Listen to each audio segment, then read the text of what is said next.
Before the vultures, before the controversies, before all of the nonsense, there were this young kid from Chicago who was about to change the history of hip-hop. It all started in 1997 when a young talent, Kanye West, at an age of just 20 years old, received a scholarship to attend the American Academy of Art in Chicago. But from the little information available, it seems that West left college altogether when he was 21 or 22 years old for a sole purpose to pursue his music career. He began producing for local rapper Grav, and soon after for major artists like Jay-Z and Ludacris. In 1999, he released his first album as part of the rap group Go-Getters. But Kanye had a broader vision. He wanted to make music for himself.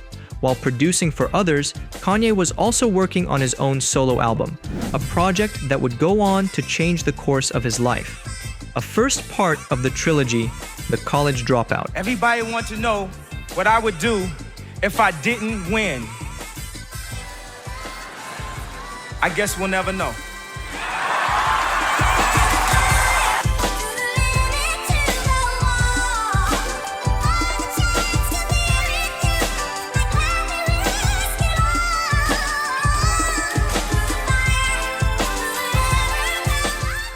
After 4 years of quietly building beats for artists like Jay-Z and Ludacris, Kanye finally took the mic himself. He signed with Rockefeller and spent 4 years recording an album that was unmistakably his own.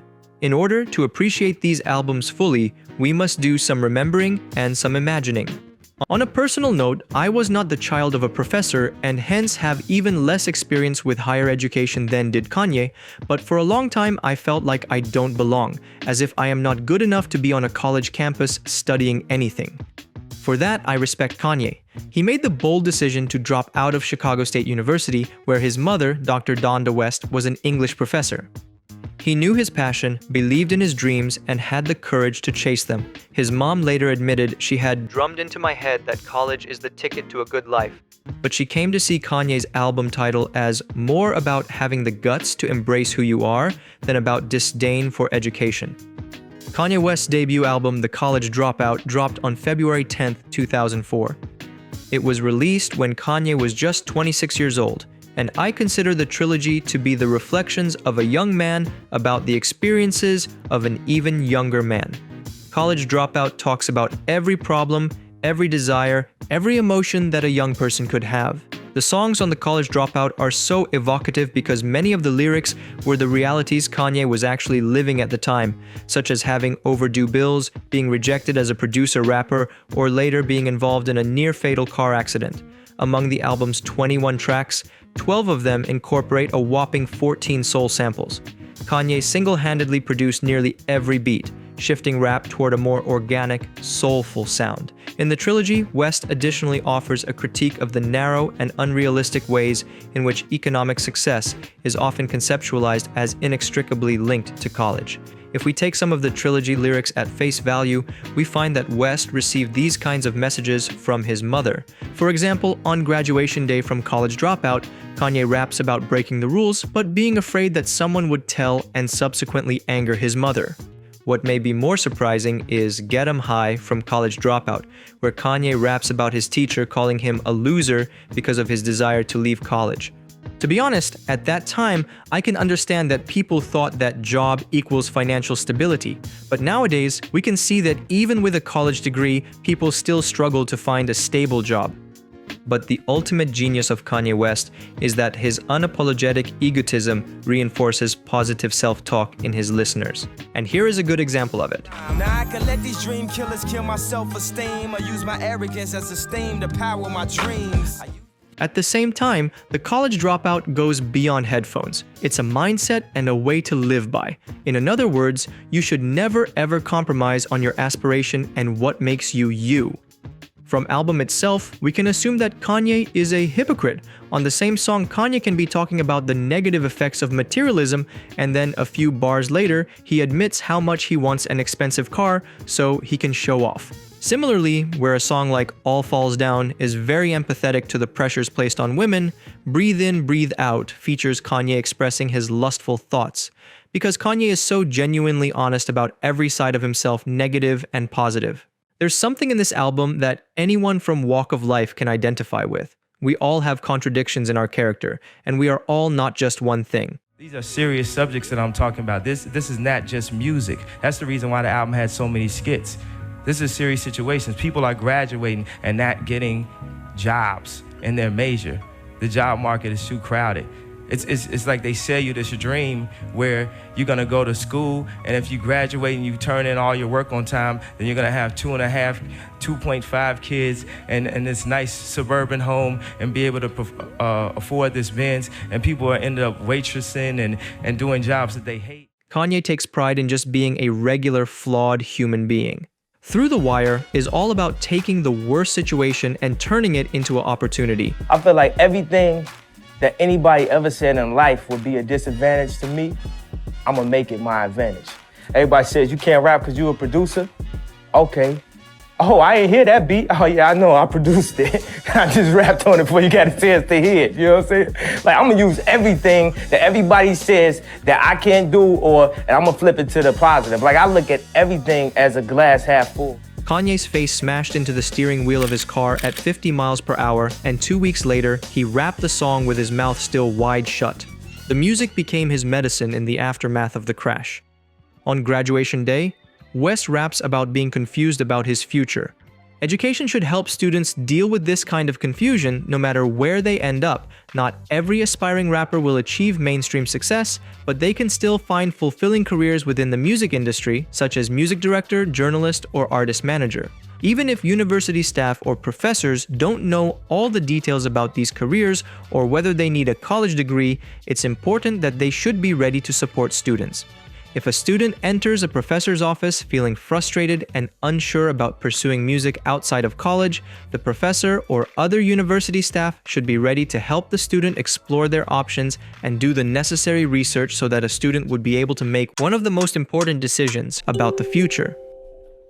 Tracks like All Falls Down and Spaceship tackle self-doubt, consumerism, and dead-end jobs with brutal honesty and humor. Jesus Walks dares to talk openly about faith in a genre that often avoids it. Kanye also uses storytelling and satire to explore issues like race, status, and education. We Don't Care mocks the drug dealer anthem while exposing its sad truth. School Spirit questions the real value of a college degree, and the skits throughout the album poke fun at institutional education and social pressures. The album helped popularize the chipmunk soul sound and directly influenced artists like J. Cole and Chance the Rapper. It also gave voice to fans who didn't connect with gangsta rap but still loved hip-hop, turning Kanye into the face of a new, more personal and thoughtful wave in the genre. Critics and fellow artists saw it as a cultural shift, one that made room for the underdogs, the dreamers, and the everyday strugglers. In the end, the College Dropout changed the sound of rap forever. The album had given Kanye a voice, and he continued to knock down doors as an artist because of it. Instead of and bling, it put vulnerability and intellect on the pedestal. It reminded young people everywhere that you don't have to fit the mold to succeed, that sometimes your biggest strength is just being yourself. The trilogy of Kanye's first 3 albums started here, but no one was ready for a follow-up album called Late Registration, Kanye West. Testify. Come up in the spot looking extra fly. For the day I die, I'ma touch the sky. We gon' touch the sky, baby girl. Testify. Come up in the spot looking extra fly. For the day I die, I'ma touch the sky. Yes. Kanye West's Late Registration arrived in 2005 like an epic second act, expanding the world he introduced on The College Dropout. This album finds Kanye embracing cinematic scale. He recruited film composer John Bryan to co-produce, started experimenting with lush orchestral arrangements and unusual instruments like celesta, harpsichord, Chinese bells. One of the main differences in Late Registration and College Dropout and every other album for that matter is the producer, John Bryan. I actually brought him on to co-produce the entire album. He produced Fiona Apple's 3 albums. He produced soundtracks from like Magnolia, Eternal Sunshine for the Spotless Mind. A musical genius, plays every instrument and really pushed me to another level. Even like, I'm not just playing instruments, but say I didn't want to write a verse. He'll push me to, I need another verse. With more in-depth, richly arranged production than his debut album, The College Dropout, the album Late Registration reached #1 on the Billboard Top 200. For the critically acclaimed set, West earned 8 Grammy nominations, including a nomination for Album of the Year and Record of the Year, and won 3: Best Rap Solo Performance, Best Rap Song, and Best Rap Album. So only from that we can tell that Late Registration had something special. But what changed? West's production for Late Registration departed from the sped-up soul samples of his debut studio album, moving towards a more elaborate and orchestral style with a 20-piece ensemble. In an effort to write authentic yet relatable lyrics, West engages in storytelling while showcasing his Christian heritage that informed his relationship to the capitalist market economy. He critiques multiple issues such as institutional racism, higher education, healthcare, and the blood diamond trade. And personally, this album is my favorite from the entire trilogy. From the vivid storytelling in Roses, where Kanye paints the emotional chaos of nearly losing a loved one, to the heartfelt connection with his mother in Hey Mama, a song filled with love, gratitude, and innocence. Then there's Diamonds from Sierra Leone, shedding light on the dark truth behind luxury and the devastating cost of conflict diamonds. And finally, the explosive energy of Touch the Sky, an anthem of ambition and breakthrough that captures Kanye's hunger to rise above it all. These tracks show just how wide his emotional and creative range was on Late Registration. And those songs are the reason why I love this album so much. What's also so remarkable to me is the mutual love for music and relentless work ethic that Kanye and John Bryan had. Kanye envisioned the recording as the creation of a film, visualizing the songs as scenes, outlining each in such a way that they efficiently conveyed their respective social or introspective context, and ensuring all were synchronized within the fabric of the complete set. This sentiment was shared by Bryan, who said, "He thinks in frequency ranges. I can recognize when someone sees music architecturally, which is how I work. I see it as a spatial thing, left to right, front to back, up and down. It's animated and it's moving in real time. Kanye has that. He tries things out until it fits, until it sits where it is supposed to sit, and everything has the correct emotional function." Late Registration builds on Kanye West's foundation from the College Dropout, diving deeper into social commentary, economic tension, personal struggles, and spiritual reflection. The album's central theme is contradiction. Kanye constantly navigates the fine line between fame and faith, wealth and morality, community and capitalism. Scholar Kevin Payan notes that West doesn't resolve this tension, but embraces it, presenting himself as both a devout Christian and a product of a materialist world. Lyrically, Kanye blends storytelling with critique. In Heard 'Em Say, he channels the voice of the everyday American grappling with poverty and systemic inequality, while Touch the Sky is celebratory and reflective, acknowledging past mistakes as creative fuel. Gold Digger is more than a chart topper. It critiques gender, race, and economic dynamics in relationships. The skits about Broke Fi Broke parody the idea of pride and poverty and expose the absurdity of rejecting financial success while living in a system that defines worth by wealth. They point to a broader cultural contradiction, the desire to belong versus the pressure to rise above. This tension echoes throughout the album, from Kanye's conflicted love for luxury to his critique of the very system that rewards him. Kanye's production style here also left a mark. He famously spent over $2 million and a year of work perfecting the album.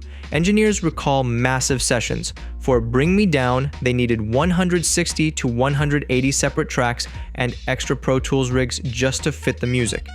In 2006, Kanye even performed Late Orchestration, a live concert at Abbey Road Studios with a 17-piece all-female string ensemble reinterpreting these songs. Abbey Road celebrated it as the most well-known instance of hip-hop and classical music coming together. Ultimately, Late Registration is an ambitious, layered project. It's Kanye's attempt to be as raw as a street poet, as accessible as a pop star, and as thought-provoking as a scholar, all while creating music that resonates on a human level. And finally, I want to present to you a last piece of the puzzle, last cherry on the cake, one of the fans' favorite album, Graduation. Graduation. Graduation? Graduation. Graduation by Kanye West.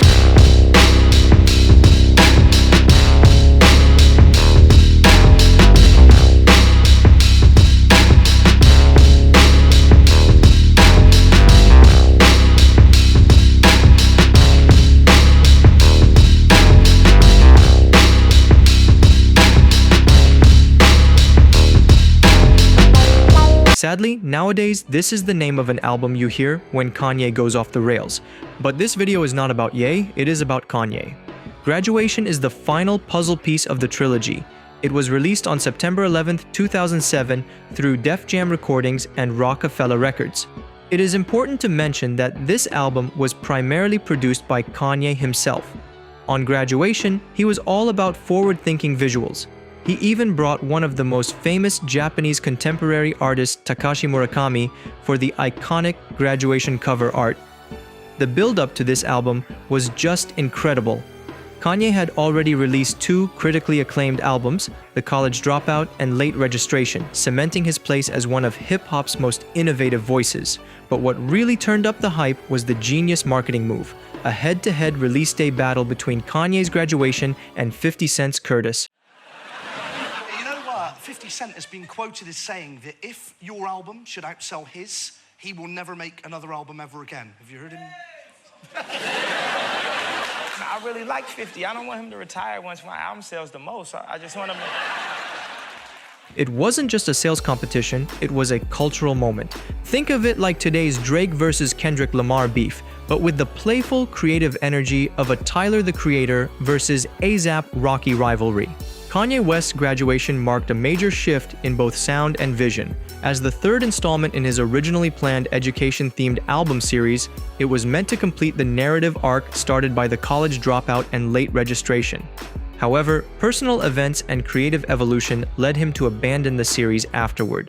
Inspired by touring with U2 and watching Bono command massive stadium crowds, Kanye set out to craft an album full of anthemic, arena-ready tracks. This desire for stadium status greatly influenced the album's production and lyrical approach. Best examples of stadium tracks are songs like Can't Tell Me Nothing, Stronger, or even Champion. Musically, Graduation saw Kanye move away from the soul sample-heavy sound of his earlier work. Instead, he leaned into layered electronic synthesizers, slower tempos, and 1980s-inspired beats.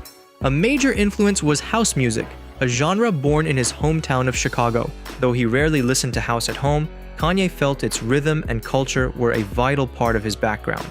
This expansion of his musical palette included elements of Eurodisco, synthpop, progressive rock, dub, reggae, krautrock, and even lounge music. Vocally and lyrically, Kanye evolved as well. He adjusted his rapping style to be more melodic and expansive, inspired by Bono's operatic delivery. He simplified his lyrics and moved away from dense wordplay in favor of smoother, more universal expressions.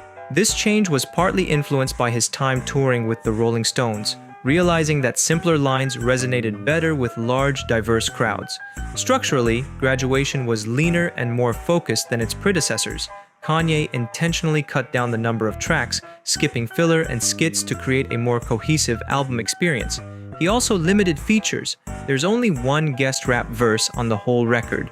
In Graduation, Kanye tries to address a problem of disconnection between academic institutions and the communities they aim to serve.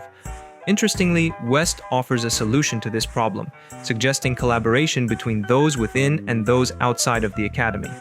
This kind of collaboration, he suggests, leads to children having more access to higher education. For example, on Champion, West raps, Cause who the kids gon' listen to? Huh? I guess me if it isn't you. Last week I paid a visit to the institute. They got the dropout keeping kids in the school. Whereas some academics may be inclined to exclude an individual such as Kanye West, a college dropout, from the academy, he suggests that doing so might lead to alienating students who are more inclined to be guided by an individual like him than by the academics. At the same time, the "if" in these lines also suggests that he recognizes that some students would be more inclined to be guided by those within the academy. The fact that he claims to have been invited to the institute to encourage students to remain in school suggests that he is not anti-college or anti-higher education. Also in Graduation, several tracks deal with aspiration and self-belief. Good Morning and Champion open the album with messages of perseverance and growth, though Champion also touches on Kanye's childhood struggles with his father. Stronger channels frustration into empowerment, while I Wonder explores the search for purpose and personal meaning. These songs reflect West's desire to inspire without sounding preachy, using personal anecdotes to connect with universal experiences. Other tracks show Kanye examining his personal flaws. Everything I Am sees him listing his shortcomings and the ways he deviates from traditional hip-hop personas with his honesty, his fashion sense, and his refusal to conform. Drunk and Hot Girls presents a darker, more cynical view of nightlife and relationships, while Flashing Lights narrates a complicated and emotional breakup.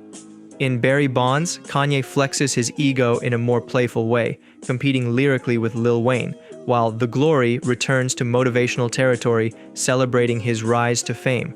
The album also includes deeply personal moments. Homecoming is a love letter to Chicago, using a metaphor that turns the city into a personified ex-lover named Windy. Big Brother is a tribute to Jay-Z, expressing admiration alongside subtle envy, capturing the complexity of their mentor-mentee dynamic. The final track, Good Night, takes a quieter tone where Kanye reminisces about family and emphasizes the importance of living fully in the present, a sentiment that gains emotional weight considering the passing of his mother, Donda West, shortly after the album's release.